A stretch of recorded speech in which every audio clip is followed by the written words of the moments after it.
so many people in iGaming are afraid of failure. Failure is something which makes you better and stronger.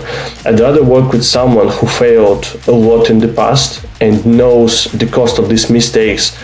You're listening to 15-Minute Mastery, a show that empowers you with insights from leading iGaming experts to enhance your personal or business performance. The show is brought to you by the AI-powered data analytics platform Blask and supported by tech-driven affiliate and media company Already Media, Lala Stars, the leading casino partnership program, and Next.io, the world's iGaming community.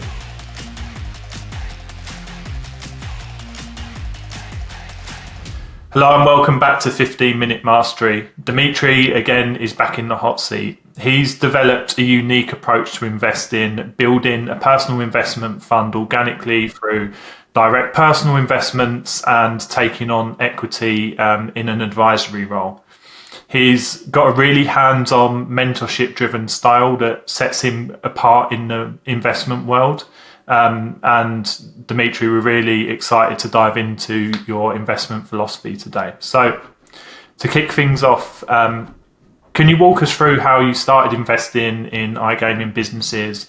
What motivated you to take this more personal, hands-on approach when you're investing also? I think this whole investment journey started as my giving back to the industry kind of approach, because I'm so grateful for everything this industry gave to me. The industry changed my life completely, and I came across so many amazing people which helped me throughout my career and my personal life as well. So I just really wanted to give back no matter what. And I think it all started with me helping friends and ex-colleagues who were onto their entrepreneurship journeys, because I've been there myself, and trying to help them no matter what with either advice or sharing some of my expertise of the situations I went through myself previously. And it all started when a friend of mine just gave me equity, because some of my advices were so helpful to him and his business and helped him to improve his business pretty much dramatically. And I was like, okay, and how can I apply this on the scale, right? I'm a person who likes to build processes and systems and frameworks. So I was like, okay, how do I multiply? How do I use my knowledge to help not just one set of people, but multiple set of people? But this is where I think I was wrong at some point as well, where I realized that my time is being the biggest constraint, and some of the things I'm building, they have a very personal mentorship kind of approach where I'm not being able to provide the same amount of time and attention and value, whether it's like one company, 5 companies, but I won't be able to do this for 20 companies. So now I think my approach towards investment was a very personal one, a very in-depth one, where I'm helping founders, not just like as the founders and entrepreneurs, but helping them to become a better human beings, a better people in their families, and sharing all my expertise I can to be able to change their lives completely. Mm-hmm. And given the personal nature of your approach, and I've seen your challenge with this personally, having worked with you day in, day out, but how do you manage to stay involved with all of these multiple investments, give this personal approach, give lots of mentorship, be hands-on where needed? How do you do that without spreading yourself too thin? And are there key hires you look to make first to kind of help you spread your knowledge and scale your knowledge without being too hands-on? That's a great question, and I live and learn every day of my life, and working probably the best way and how you can learn faster than anywhere. So the approach is completely unscalable right now, and this is what I realized since day one. And I got myself into the situation where it's impossible to provide the same quality of mentorship and help the same way I've done it for 1 or 2 companies, with now this being like 8 companies plus. So I think there is no work-life balance in this journey right now, but I think it's coming, and the way it's coming, it's also been a journey which I then can help applying to all these companies we work with right now, because most of the founders, they keep forgetting about the house, they keep forgetting about their families, they keep grinding no matter what. But this is where the biggest failure is coming from. You being exhausted, making you an efficient founder and making you a very inefficient entrepreneur. You're becoming tired, you're becoming stressed, you're becoming set to fail in every step of your journey. So this is probably one of the biggest learnings for me. Is this coming with hires? Yes, but finding a right set of people with the right mindset, with the right chemistry and the right attitude to grind is a very tough challenge, right? And it's more about finding the right people with the right mindset rather than a skill set nowadays. Especially for all the entrepreneurs I'm chatting with right now, I think the skill gap in iGaming was always very big, but now it's becoming thinner, and people are more looking for like-minded people rather than professionals of what they do. It's like, if you found someone who is the right partner in crime in a certain manner, this is where it's so much easier to bring him up to speed with the professional side of things as well. And probably the very last bit here is about a very hands-on approach, which you've mentioned. This is impossible to do on the scale, right? And I've never done this previously in my life. And talking with some of the smartest people in this industry, like Jeffrey Haas, Tim Heath, Sanford from Ockwell, all these guys helped me so much to understand how to do things right, how to be able to utilize and scale my impact and my knowledge. So I think this is where the biggest learning of this year is coming for me personally, how to be able to utilize this approach and how to be able to scale it without any loss of quality. Mm-hmm. And you talk about an important aspect of this process being finding people with the right mindset.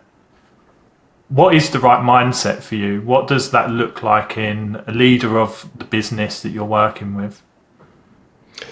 I think taking risks is probably one of the biggest. And if you look at the companies within portfolio and the companies I'm willing to interact with, they're all changing the game in their own aspect.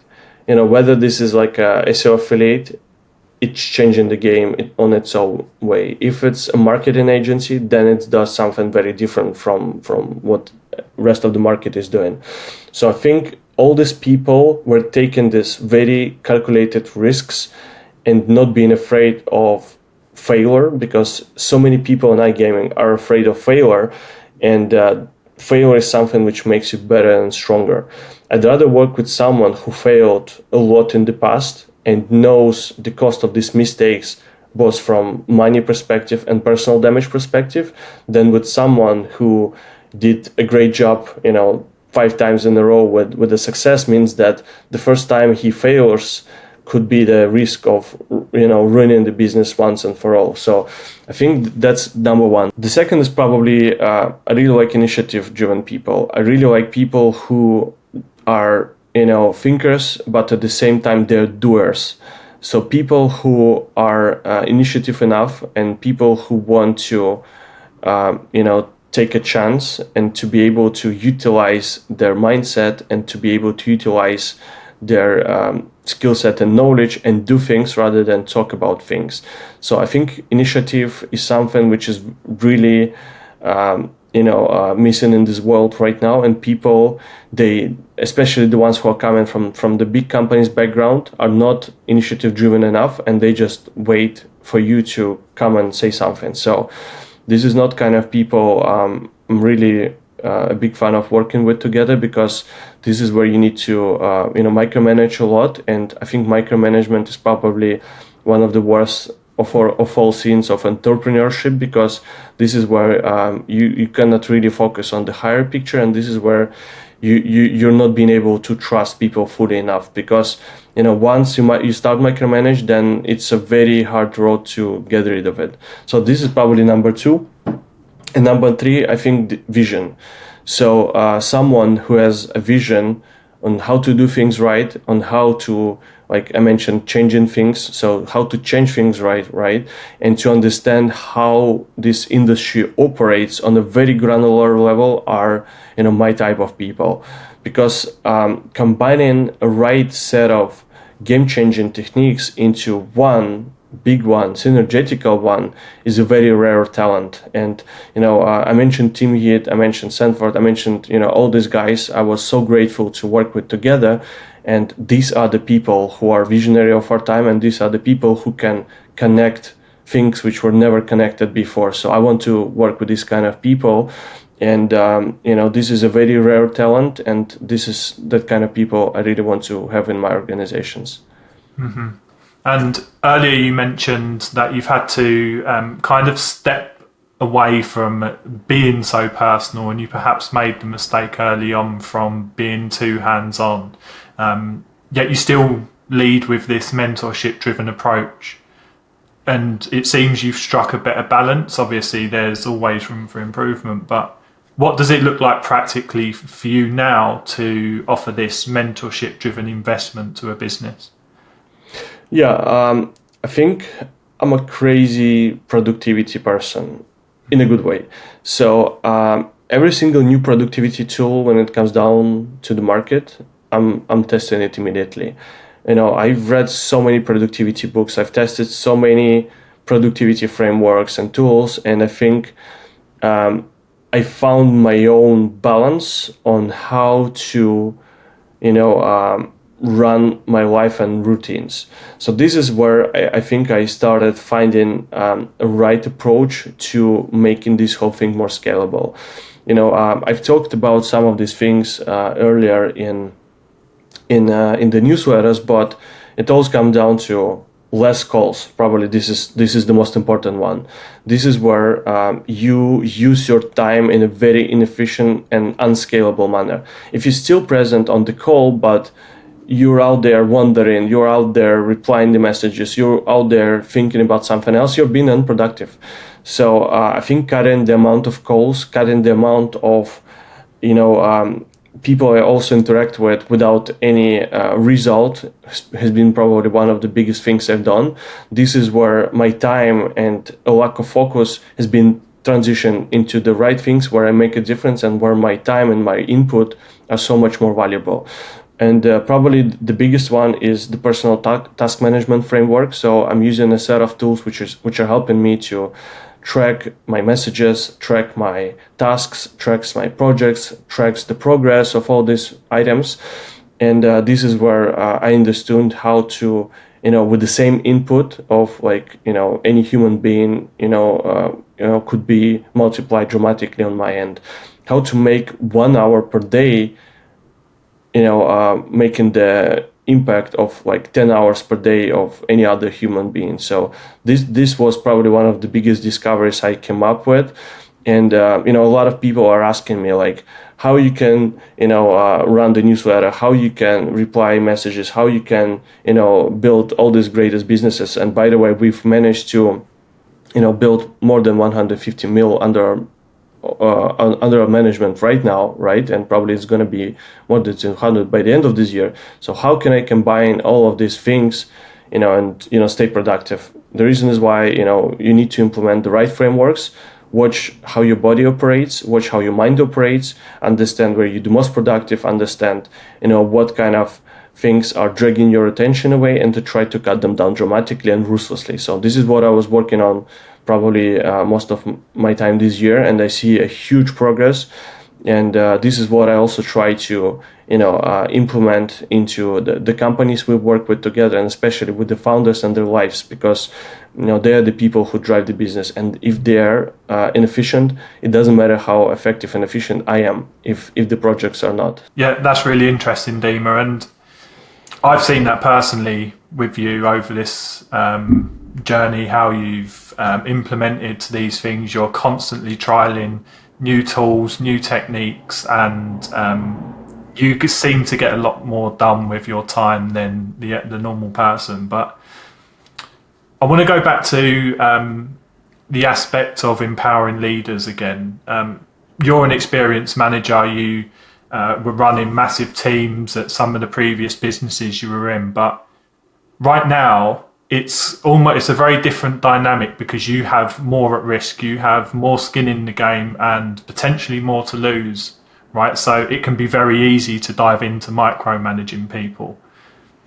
How do you empower leaders that that are working in the businesses you're involved in, but still allow them to make their own mistakes, even though you can see from your own experience that this might not work?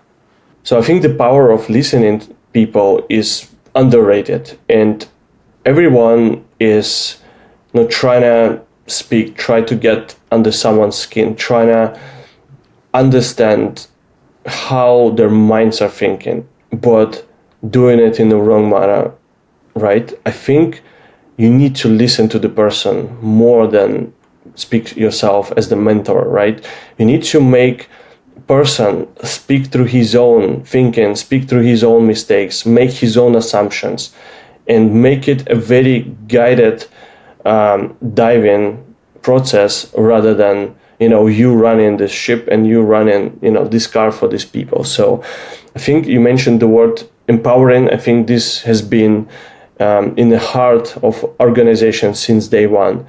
Not to control but to empower, not to advise but to listen more, right? And this is where you can create a new generation of leaders by allowing them to make these mistakes. But if sometimes you can see that this leading to a wrong direction, this leading to a catastrophe, this is where you can step in, and this is where your feedback will be guided and valuable the most. Because if you think about human and organizations, everyone is different, so much different that you won't be able to come up with the right framework fitting into every leader and every organization. So this is where I think empowering, listening, and providing the right feedback at the right time is probably the biggest way in how to empower and build the new leaders of this generation. And I really like working with younger people because, as I mentioned, everyone learns a lot on their failures, and this is where younger people, they probably never went through the same amount of failures someone with 5 companies behind could have done before. So I think finding the right people who can listen, learn from their mistakes is the right way. Dima, this has been an absolutely fascinating conversation. I'm a little bit sad that we have to end it now, but thanks again. You've absolutely delivered so many great insights there that I'm sure are going to be really helpful to people. So thank you. Thanks a lot, John. Thanks for having me.